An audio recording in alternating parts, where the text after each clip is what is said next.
पंजाब विधानसभा में यूपी के गैंगस्टर मुख्तार अंसारी को लेकर बड़ा खुलासा हुआ है। पंजाब के जेल मंत्री हरजोत सिंह बैंस ने खुलासा करते हुए कहा कि पंजाब के उस समय की जो कांग्रेस सरकार थी उसने मुख्तार अंसारी को वीआईपी ट्रीटमेंट दिया और उसमें करोड़ों रुपए का खर्च हुआ। इस पर सीधा बातचीत करने के लिए हमारे साथ खुद जेल मंत्री हरजोत सिंह बैंस हैं।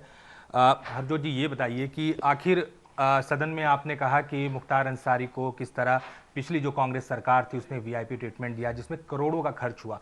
क्या पूरा वाकया और क्या क्या चीजें आपको मिली हैं इस पूरे मामले में? धन्यवाद जी। न्यूज़ 24 का सदन पर बजट पर बहस चल रही थी, तो उस पर मैंने जब अपनी बात रखी तो देखा कि पंजाब के आज जो हालात हैं, 3 लाख करोड़ का कर्ज है, उसके बावजूद पंजाब अपनी बुनियादी जो सुविधाएं हैं उससे वो हमारे पास नहीं है। हमारे पास अस्पताल नहीं है, हमारे पास स्कूलों में टीचर्स नहीं है, पटवारी नहीं है।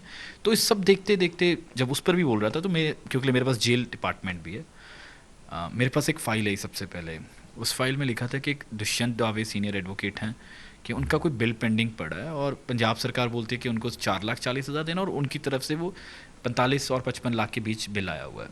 तो मैंने कहा ये पता तो करूँ ये कौन सा केस है जिसमें हमारे जेल डिपार्टमेंट ने एक इतने, क्योंकि दुष्यंत दवे एक बहुत सीनियर एडवोकेट है, मैं उनको फॉलो करता हूँ, कि उनके जैसे सीनियर एडवोकेट को हमें पंजाब सरकार को हायर करना पड़ा, एंगेज करना पड़ा। सो आई समन द फाइल, और जब वो फाइल आई मेरे पास तो मेरे पैरों के हेठों से ज़मीन निकल गई। और उस पर फिर मैंने एक प्रिलिमिनरी इंक्वायरी करवाई अपने डिपार्टमेंट की। उसमें ये पाया गया कि मुख्तार अंसारी, जिनके ऊपर तकरीबन 55 के करीब मामले दर्ज और 10 में ट्रायल चल रहा है यूपी में, उनके खिलाफ एक एफआईआर की जाती है मोहाली में। ठीक है, एक्सटॉर्शन की वो एफआईआर है। ठीक है, हो सकता है कि वो सच में एक्सटॉर्शन हुआ हो, और उनको प्रोडक्शन वारंट पर रोपड़ लाया जाता है। पहले मोहाली पेश किया जाता है, देन रोपड़ जेल में रखा जाता है। यहाँ तक सब ठीक है। अब इसके बाद क्या शुरू होता है वो बहुत शॉकिंग है, वो बहुत शॉकिंग है। उस एफआईआर में कोई कार्रवाई नहीं होती, उस एफआईआर में पुलिस चालान नहीं पेश करती, और जब पुलिस चालान नहीं पेश करती तो मुख्तार अंसारी के पास 90 दिन में के बाद अपने आप ज़मानत लेने का हक था, कि वो 90 दिन बाद अपने आप ज़मानत ले सकते थे। उन्होंने ज़मानत नहीं ली। उसके बावजूद यूपी की अलग अलग कचहरियों की तरफ से, कोर्ट की, मैं सरकार की बात नहीं कर रहा, सरकार से भी कोर्ट के द्वारा 26 वारी production warrant, 26 times a production warrant was issued. Even then Ropar jail से उसको शिफ्ट नहीं किया गया जेल डिपार्टमेंट की तरफ से, और ये साइड करते गए कि उनकी सेहत ठीक नहीं है। जब वहाँ से लाए तब सेहत ठीक थी, 26 बार ये नहीं हुआ। और उसके अलावा then finally UP government filed a writ in the Supreme Court of India. आप काफ़ी उन्होंने अप्रोच किया, प्रोडक्शन वारंट भेजे, जब सब कुछ भी नहीं चला तब खैर और सुप्रीम कोर्ट ने इसके काफ़ी सख्ती लेकर हुए उनको बोला कि we have to shift him in 15 days. तब जाकर उनको शिफ्ट किया गया 15 दिन में। अब इसमें और बहुत सारी चीज़ें हैं, मैंने पता करवाया तो मुझे ये बताया गया कि वहाँ रोपड़ जेल में, and this is on the file, ये फाइल पे ये चीज़ें आई हैं, प्रिलिमिनरी इंक्वायरी है, बाकी तो पुलिस इन्वेस्टिगेशन करेगी, कि 2 बैरकें जिसमें 25-25 आदमी आ सकते थे उनको खाली करवाया गया। और ऑलरेडी मैं आपको बता दूं पंजाब की जो जेलें वो 130% पर ऑपरेट कर रही हैं। यानी जितनी हमारी कैपेसिटी के हिसाब से हम 130%, और रोपड़ भी अपनी कैपेसिटी से ऊपर ही ऑपरेट करती है, वो 130% के ऊपर ही ऑपरेट करती है। और पंजाब की सारी जेलों में हमारे पास तकरीबन 23,000 की कैपेसिटी है और 26,000 के करीब हमारे पास कैदी और इनमेट्स हैं। सो जहाँ हमारे पास already we are operating at more than the capacity, वहाँ 2 बैरकें खाली करवाई गई और उनको टोटली वो अंसारी के लिए छोड़ दी गई, जहाँ पर वो जिससे चाहे वो मिलते थे, और अगर कोई ऑफिशियल मिलना चाहे तो वो अलाउड नहीं था, सबके लिए ओपन एंट्री थी। यही नहीं, उनका सारा परिवार रोपड़ में रहता था, उनको जेल में फ्री एसेस था, उनकी वाइफ सुबह आती थी, देर रात तक वहाँ रुकती तो निकल जाती थी। इसके ऊपर मुझसे पूछा गया कि सबूत क्या है। पहली बात तो मैं बता दूं, कोई क्राइम की, जब आप समझ लीजिए सारा मसला समझ लीजिए, ये सब कुछ उनको यहाँ लाने के लिए किया गया। एक फेक एफआईआर की गई, उस एफआईआर पर यहीं से साबित हो जाता है कि दाल में बहुत कुछ काला है। और ये यूपी पुलिस की ही इंटेलिजेंस एक रिपोर्ट है, एक न्यूज़पेपर ने साइट किया है इसमें, और there is an IB report also. तो इनके परिवार के ऊपर भी मुकदमे थे, इनकी बीवी के ऊपर भी मुकदमे थे। हाँ, यूपी पुलिस उनकी वाइफ को भी ढूंढ रही थी। तो उनको पाया गया कि वो भी रोपड़ में शेल्टर्ड की गई थी। अच्छा, वो भी रोपड़ में शेल्टर्ड की गई थी। इनके ब्रदर इन लॉ, इनके बच्चे, ये सब लोग रोपड़ से ही ऑपरेट कर रहे थे, और रोपड़ जेल एक तरह मुख्तार अंसारी का हेडक्वार्टर बन गया था। अब मेरा जो why I raise this issue, मुझे ये नहीं कि कोई सनसनी ये नहीं, पंजाब के हालात आज बहुत ख़राब हैं। आपने देखा रिसेंट टाइम में पंजाब में लॉ एंड ऑर्डर के ऊपर बहुत बड़ी घटनाएं हुई। अब हमारी सरकार तो आज 100 दिन हुए हैं, मान साहब को शपथ लिए 100 दिन हुए हैं। 100 दिन में ऐसा क्या हो गया? 100 दिन में तो कोई गैंगस्टर नहीं बन सकता ना। तो मैंने सोचा ये why, what was the reason? तो ऐसी चीज़ें जब सामने आई, 2 साल 3 महीने, अब वहाँ से कैसा नेटवर्क ऑपरेट हुआ होगा, दिस इज़ शॉकिंग। किस किस को कॉलें हुई होंगी, क्या वो हुआ होगा। और यही नहीं, ऐसे बहुत सारे गैंगस्टर्स के केस हैं। मैंने फिर वो इंस्टाग्राम के ऊपर, और मैं इनकी नहीं बात कर रहा, और गैंगस्टर्स जो क्लासिफाइड गैंगस्टर्स हैं, जो हाई सिक्योरिटी सेल्स में लॉज थे, उनकी फ़ोटोज़ है पिज़्ज़ा खाते हुए, वो वीडियो कॉल कर रही हैं। मैंने वो इंस्टाग्राम से करके उनकी आईडीज़ बंद करवाई हैं, और we are monitoring such IDs. और वो सब पुरानी फ़ोटोज़ हैं, अब नहीं, पर इतना कुछ चलता रहा। और आज यही हालात है कि पंजाब की जो लॉ एंड ऑर्डर की सिचुएशन इतनी ख़राब है। मैं बता दूं, हमने क्योंकि टेक्नोलॉजी को टाइम लगेगा, मैं 100 दिन में आकर टेक्नोलॉजी नहीं ला सकता, उसको 3 4 6 महीने साल प्रोक्योरमेंट होनी है, वो होगा। We are buying the best technology. पर हमने 1600 फ़ोन, 1600 से ऊपर फ़ोन 100 दिन में पकड़ा, यानी 16 फ़ोन डेली। इससे पहले 7 की एवरेज होती थी, पूरे दिन में सिर्फ 7 फ़ोन पकड़े जाते थे। 2900 पिछले पूरे साल में, और हमने 100 दिन में 1600। तो हमारी कमिटमेंट है। और इसके अलावा इसमें और बहुत कुछ है। एक बार इसी केस में जब मुख्तार अंसारी को रोपड़ जेल से मोहाली एक एम्बुलेंस में लेकर जाया गया, तो जब हम किसी को जेल से एम्बुलेंस से लेकर जाते हैं, that has to be a private, सरकारी एम्बुलेंस होनी चाहिए। बट अगर इनमेट ज़्यादा बीमार है तो वो अपनी प्राइवेट एम्बुलेंस भी मंगवा सकते हैं, पर उसका खर्चा वो नहीं, वो इनमेट करेगा। ये मामला बीच में आया था। वो भी आप, वो जो एम्बुलेंस थी उसके कागज़ भी फर्जी थे, वो यूपी नंबर था। अब आप समझते हो, यानी वो पूरा एक सब फर्जी वाला चला, एक नहीं, there are number of things. तो आप सीधे तौर पर ये आरोप लगा रहे हैं कि जो पिछली कांग्रेस की सरकार थी उसने जानबूझकर मुख्तार अंसारी को पंजाब में एक तरह से शेल्टर दे के रखा था। डेफिनेटली, आपको कोई शक है इस पर? मैंने अपनी ऑन पॉइंट आपको प्रूफ कर दिए।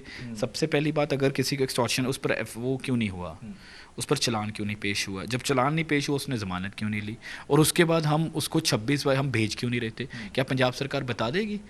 अगर हमें मुख्तार अंसारी किसी केस में चाहिए तो हम उसका चलान पेश करते, और अगर उसने और क्राइम किया हम यहाँ 10 पर्चे और करते, और उसको सज़ा पर लेकर जाते। उसको अगर फांसी होनी चाहिए तो फांसी दिलाते, उम्र कैद होनी चाहिए। पर यहाँ ट्रायल चल रहे हैं, we stop the legal process. ये सिर्फ आप ये मत समझिए। एक सवाल, हाँ। इसमें एक बहुत, एज अ वकील और as a jail minister, as a Punjab सरकार के कैबिनेट मंत्री के तौर पर ये मैं कह रहा हूँ, ये सिर्फ ये वीआईपी ट्रीटमेंट देने का मामला नहीं है।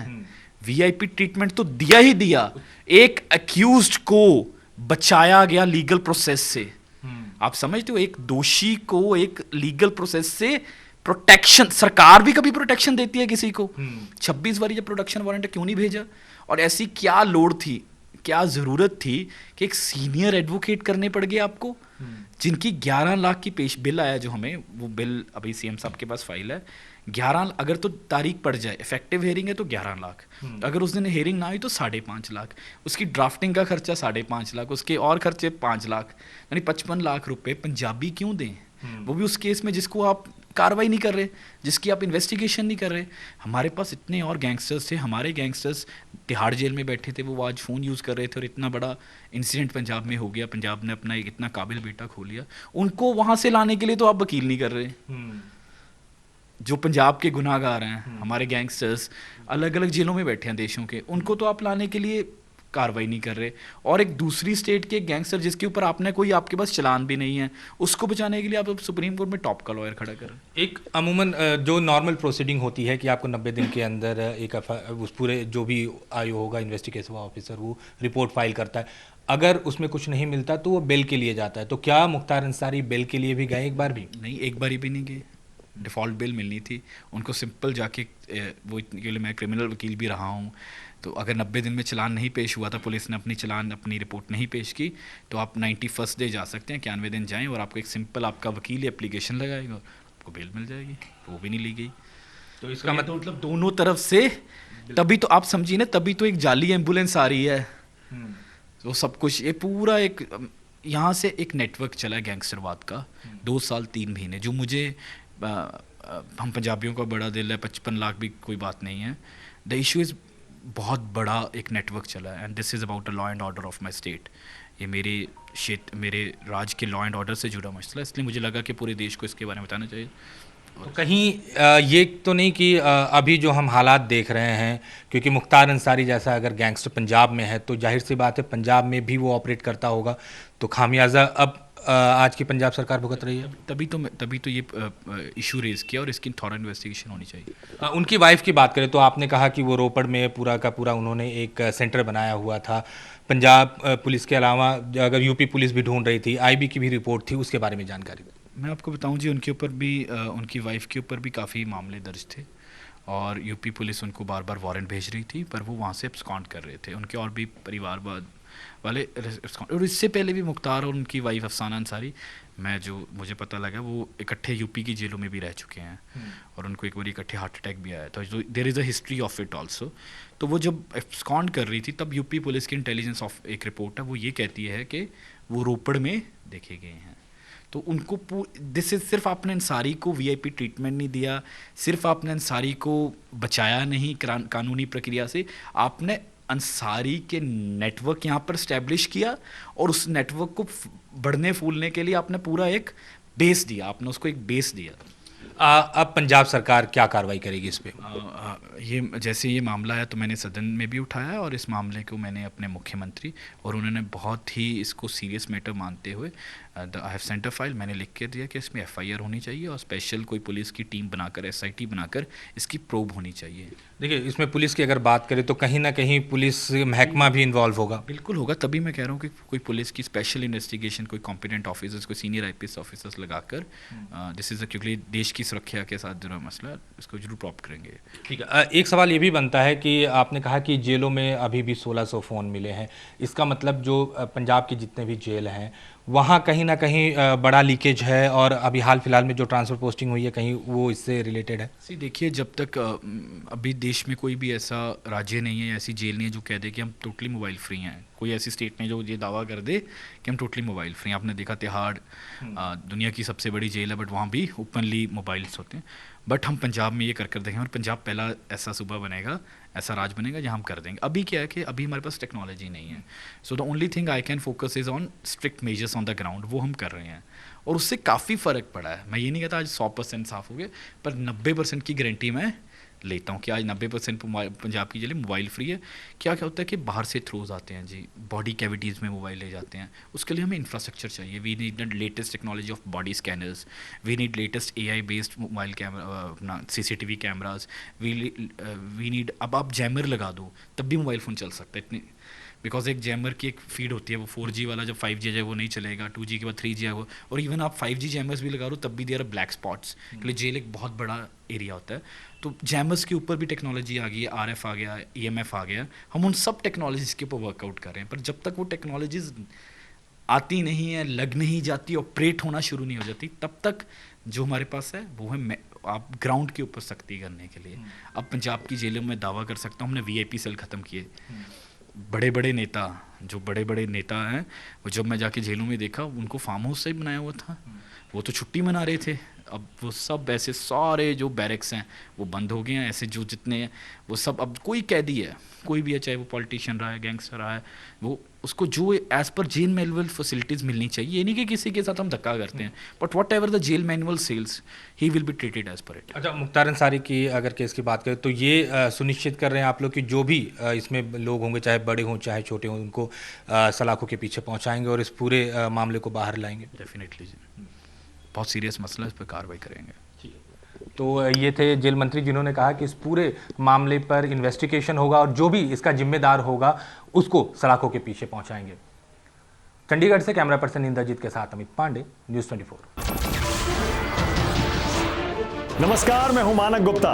अगर आपको हमारा ये वीडियो पसंद आया हो तो इसे लाइक और शेयर जरूर करें, और हाँ, हमें सब्सक्राइब और फॉलो करना ना भूलें ताकि आप देश और दुनिया की कोई खबर मिस ना करें।